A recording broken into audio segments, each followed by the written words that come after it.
Cricket ಪ್ರಾಯೋಜಕತ್ವದ ಹೆಸರಿನಲ್ಲಿ ಆಂಧ್ರಪ್ರದೇಶದ ಮಾಜಿ ಮುಖ್ಯಮಂತ್ರಿಯೊಬ್ಬರ ಆಪ್ತ ಸಹಾಯಕನ ಸೋಗಿನಲ್ಲಿ ಕರೆ ಮಾಡಿ ವಂಚಿಸಿರುವ ದುಷ್ಕರ್ಮಿಯ ವಿರುದ್ಧ ಬನಶಂಕರಿ ಠಾಣೆಯಲ್ಲಿ ಪ್ರಕರಣ ದಾಖಲಾಗಿದೆ.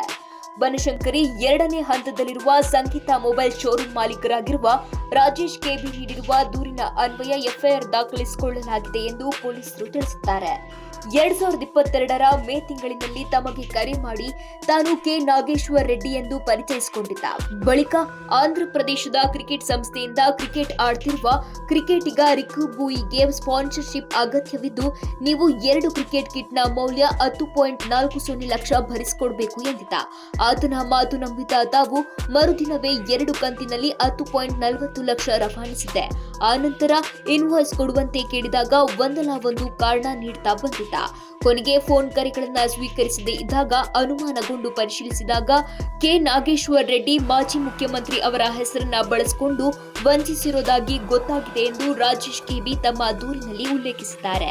ರಾಜೇಶ್ ಅವರು ನೀಡಿರುವ ದೂರಿನ ಅನ್ವಯ ಸದ್ಯ ಬನಶಂಕರಿ ಠಾಣೆಯಲ್ಲಿ ಪ್ರಕರಣ ದಾಖಲಿಸಿಕೊಳ್ಳಲಾಗಿದೆ. ಫೋನ್ ಕರೆ ಬಂದ ನಂಬರ್ ಹಾಗೂ ಹಣ ವರ್ಗಾವಣೆಯಾದ ಖಾತೆಯ ಕುರಿತು ಪರಿಶೀಲನೆ ನಡೆಸಲಾಗುತ್ತಿದೆ ಎಂದು ಪೊಲೀಸರು ತಿಳಿಸಿದ್ದಾರೆ.